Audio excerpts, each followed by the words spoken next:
Baiklah, Assalamualaikum warahmatullahi wabarakatuh. Kami dari kelompok 5 pada kesempatan ini akan menyampaikan materi perkuliahan kita hari ini yang membahas tentang pengawasan yang efektif dan pengawasan yang baik.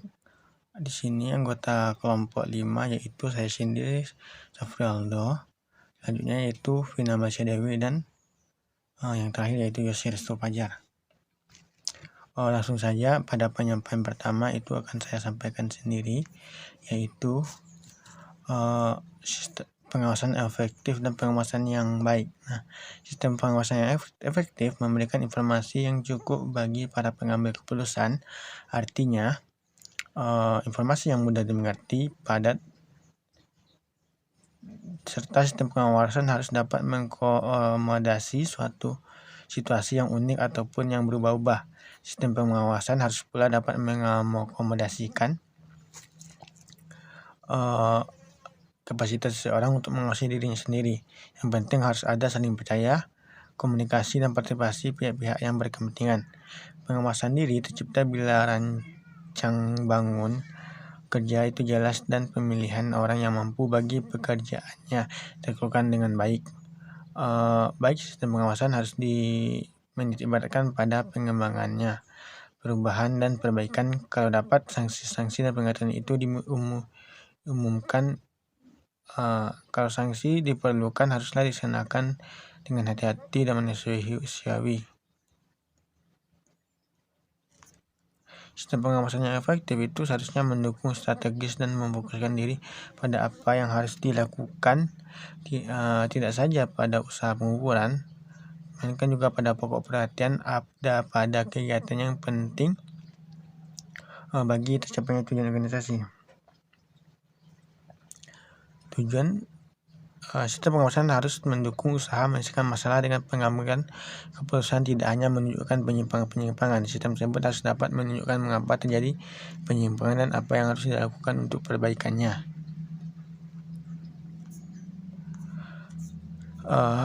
Stoner mengukakan bahwa pengawasan efektif itu haruslah memenuhi beberapa persyaratan tersebut. Yang pertama yaitu ketepatan, yang kedua yaitu sesuai waktu, ketiga yaitu objektivitas dan komprehensif, yang keempat itu fokus pada titik penguasaan dan strategis, yang kelima itu realistis secara ekonomis, yang keenam realistis secara organisatoris, yang ketujuh itu terkoordinasi dengan kerja organisasi, yang ke-8 luas, yang ke-9 perspektif dan operasional, yang terakhir yaitu dapat diterima pada anggota organisasi. Nah, ini yang ada lagi yang menurut Escape Morhan agar pengawasan itu efektif adalah yang pertama itu berorientasi pada hal-hal yang strategis, pada hasil-hasil. Yang kedua itu berbasis informasi, tidak kompleks, cepat, dan berorientasi pengecualian. Yang kelima dapat dimengerti, yang keenam luas, yang ketujuh konsisten dengan struktur organisasi, yang ke-8 dirancang untuk mengakomodasi pengawasan diri, yang ke-9 itu positif mengarah ke perkembangan, perubahan, dan perbaikan, yang terakhir itu jujur dan objektif.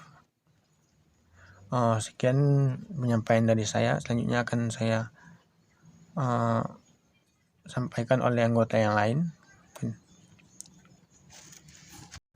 Baiklah, saya Vina Masya Dewi akan melanjutkan materi yang selanjutnya, yaitu karakteristik pengawasan efektif. Untuk menjadi efektif, sistem pengawasan harus memenuhi kriteria tertentu. Yang pertama yaitu menguasai kegiatan-kegiatan yang benar. Yang kedua, tepat waktu. Yang ketiga, dengan biaya yang efektif. Yang keempat, tepat akurat. Yang kelima, dapat diterima oleh yang bersangkutan.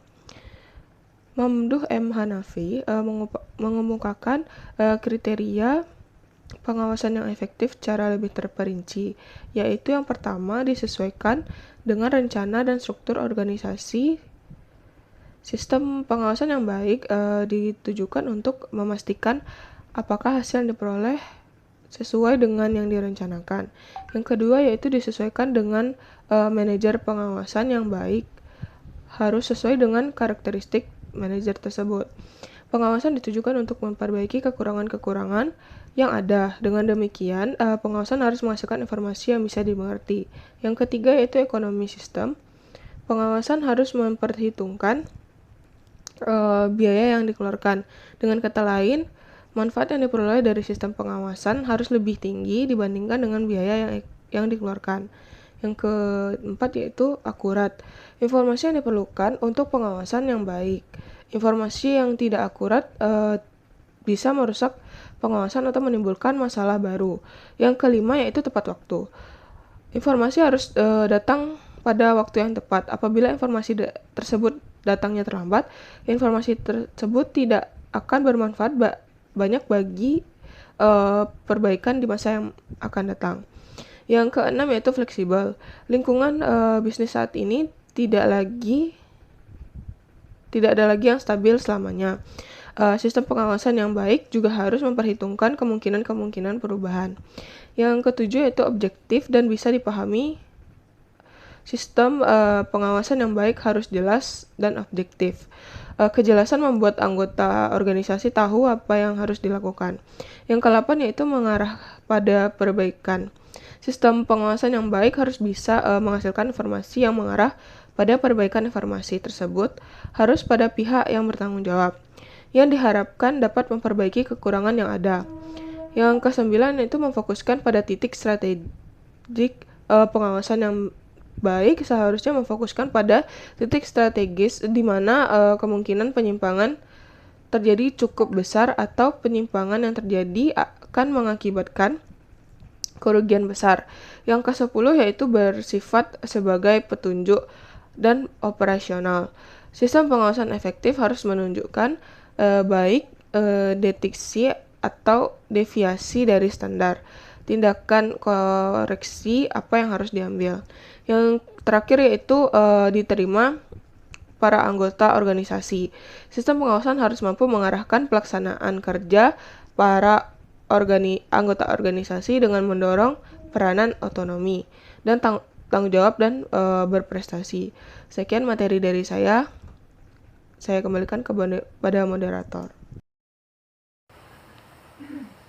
Baiklah, saya akan menjelaskan materi tentang syarat-syarat pengawasan efektif. Syarat-syarat pengawasan dikemukakan oleh Simbolon dalam Fitrianingrum 2015, yaitu yang pertama, pengawasan harus dihubungkan dengan rencana dan kedudukan seseorang. Semua sistem dan teknik pengawasan harus menggambarkan atau menyesuaikan rencana sebagai pedoman. Nomor 2, pengawasan harus dihubungkan dengan individu pimpinan dan pribadinya. Sistem pengawasan dan informasi dimaksudkan untuk membantu individu atau manajer pengawasan dan harus dikaitkan dengan pribadi individu untuk memperoleh informasinya. Yang ketiga, pengawasan harus menunjukkan penyimpangan-penyimpangan padahal yang penting, salah satu usaha yang penting untuk mengkaitkan pengawasan bagi keperluan efisiensi dan efektivitas ialah untuk meyakinkan bahwa mereka bermaksud untuk menunjukkan penyimpangan. Yang keempat, pengawasan harus objektif. Pengawasan yang objektif ialah pengawasan yang berdasarkan atas ukuran-ukuran atau standar yang objektif yang telah ditentukan sebelumnya. Yang kelima, pengawasan harus luas atau fleksibilitas. Dalam pengawasan dapat dilakukan dengan berbagai pelaksanaan rencana alternatif sesuai dengan berbagai kemungkinan situasi. Dalam praktek, pengawasan yang fleksibel hanya dapat diterapkan terhadap pelaksana rencana yang bersifat fleksibel pula. Yang keenam, pengawasan harus hemat. Pengawasan harus dinilai dengan biaya. Biaya pengawasan relatif hemat bila manfaatnya sesuai dengan pentingnya kegiatan. Pengeluaran biaya pengawasan lebih kecil dibandingkan dengan besarnya risiko.